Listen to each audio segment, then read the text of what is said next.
Depuis quasiment la nuit des temps et encore plus de nos jours, nous connaissons les robots, mais les connaissons-nous réellement? Ces monstres mécaniques de métal que nous côtoyons tous les jours sans savoir qui ils sont véritablement. Comment fonctionnent-ils? D'où viennent-ils? Chaque question apporte son lot de réponse qui entraîne elle-même notre interrogation. Bon, si vous êtes là, c'est que vous avez vu la vidéo sur War in the Pocket. Ou alors vous l'avez pas vue, donc je vous invite à cliquer par là. Sorti en 1991, Gundam 83 Stardust Memory est une série de 13 OAV, réalisée par Mitsuko Kase et Takahashi Imanichi, tous les deux connus dans le milieu de Gundam, et Amore Trooper Votom. Mais c'est surtout au niveau du mecha design, qui a du level. Katoki Hajime, c'est juste un petit nouveau dans la franchise, car maintenant il a un très grand et beau CV. Quelques séries sur RoboWar, et pareil pour du Gundam, du Victory, du Sentinel, du Wing, du Ace MS Team, du Unicorn, du Thunderbolt, qui est annoncé en animé au passage, Code Geass Akito, Pat Labor, respire, et Choji Kawamori, à qui l'on doit également la série Macross. Et ouais, 2 séries concurrentes, mais le mec a travaillé sur la meilleure, faut l'avouer.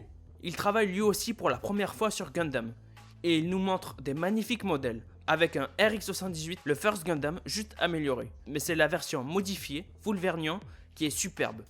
Ou encore le GP-02A, qui est un Gundam à la carrure imposante, comme son armement. Il a vraiment une tête de méchant par contre. Dans l'Hexagone, on peut juste trouver le film résumé, sorti beaucoup plus tard, en 2005. Ouais. Donc, si on suit logiquement mes Critical Saga, 83 se situe chronologiquement juste après sur le calendrier de l'UC. Bernard, mets un nouveau spot de couleur.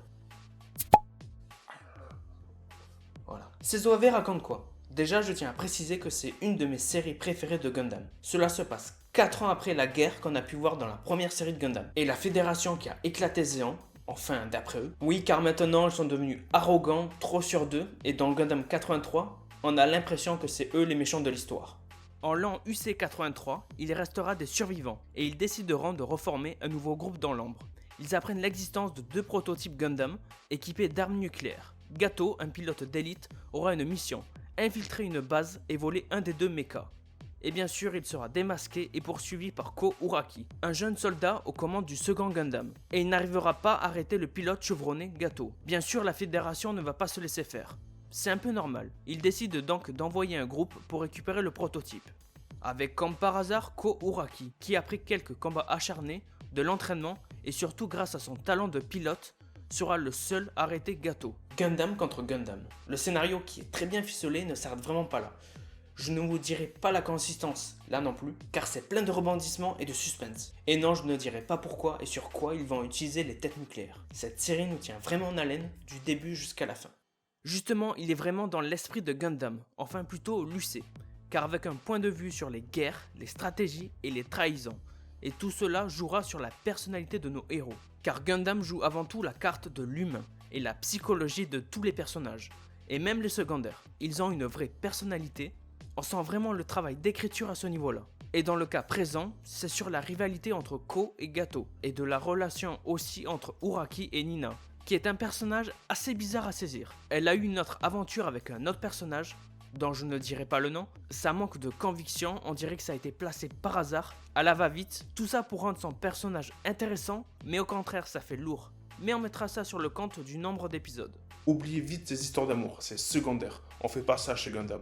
Déjà, c'est elle la créatrice des Gundam. Nina sera dans la tourmente de la guerre, entre peur, tristesse et parfois détermination, ce qui donne un côté dramatique et compliqué à expliquer. D'autre part, nous voyons encore une fois, comme cela a été fait pour MS Igloo et 80, le quotidien, les idéaux de Zéon. Oui, car d'habitude, on avait plus l'impression que c'était des méchants basiques qui voulaient juste tout détruire. Et c'est une passerelle entre la première série de Gundam et Zeta Gundam.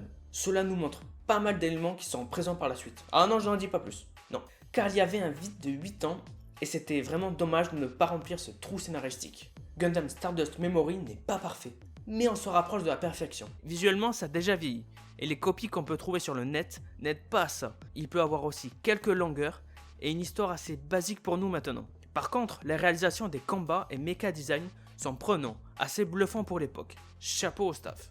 Et un autre point positif pour du Gundam, Ko Uraki n'est pas un ado qui tombe par hasard sur son mecha et qui sache le piloter d'un claquement de doigts. Mais cette fois-ci, c'est un militaire, certes débutant, mais en phase de développement. Après, c'est vrai, j'ai pas parlé des OST, car elles font partie du peu de médiocrité de cette œuvre. Elles sont vraiment en décalage à ce qu'on peut voir à l'écran. Et c'est vraiment dommage. On a quelques notes de 2001 l'Odyssée de l'espace, est-ce un clin d'œil ou un plagiat de fainéantise, ou alors des deux. Là sur ce point, j'étais déçu. Mais d'autre part, la bande sonore est correcte, et les openings ne sont pas mauvais. Surtout pour le premier qui est assez rétro, qui colle bien à l'esprit de la série. Oui, car pour une série de 13 OAV, il y a 2 génériques, voire 3. Gundam 83 peut être regardée sans vraiment connaître les autres séries. Mais c'est dommage de ne pas connaître le reste. Elle respecte vraiment l'esprit et les thèmes de cette franchise. Et elle permettra aux néophytes de s'initier à cette saga. Allez, rejoins la secte, on a des cookies. Gundam 83 est riche et passionnant. Et c'est une très bonne conclusion à la guerre de 1 an. Avec un dénouement final de toute beauté. Et maintenant, en route pour Zeta. Enfin, pour la prochaine fois. Vous connaissez la chanson, partagez, abonnez-vous, et si le savoir peut créer des problèmes, ce n'est pas l'ignorance qui le résoudra. Allez, on se dit à la prochaine, mes petits robots, salut. C'est pas grave.